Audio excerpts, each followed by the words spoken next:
জয় জগন্নাথ। আজকে সবাই মিলে চলে যাচ্ছি আমরা বৃন্দাবন ইস্কন মন্দিরে, কারণ এই দিনের ব্লগটা ছিল হলো জগন্নাথ দেবের রথযাত্রা। সেখানে গিয়ে আমরা প্রসাদ পাচ্ছি। আসলে প্রসাদ বলতেই অমৃত, অসাধারণ ছিল। ওখানে দাঁড়িয়ে বোঝেও প্রসাদ পাচ্ছে। এই যে আমার বৌদিও চলে এসেছে। এরপরে সবাই মিলে একটু ছবি টবি তুলে নিলাম। এরপরে আমরা সবাই মিলে চলে যাব আবার মন্দিরে, কারণ ঠাকুরের সন্ধ্যা আরতি হবে। এই যে মা একটা ছোট্ট বাবু কোলে নিচ্ছে, অনেক কিউট না? এরপরে এখানে কেনাকাটা করছে মা, বৌদি, মামি সবাই মিলে। এই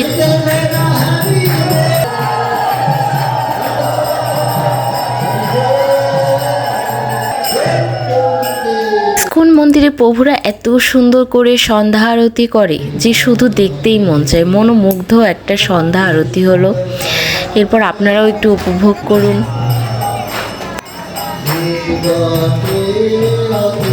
এখানে আমার একটা গোপাল সোনার সাথে সাক্ষাৎ হয়ে যায়। ভগবান, ওর যেন নজর না লাগে কারোর। আমরা চলে যাই ঠিক ইস্কন মন্দিরের পিছনে একটা কৃষ্ণ মন্দির, এত সুন্দর অপরূপ ডেকোরেশন করা। আজকের ব্লগটি এই পর্যন্তই। জয় জগন্নাথ।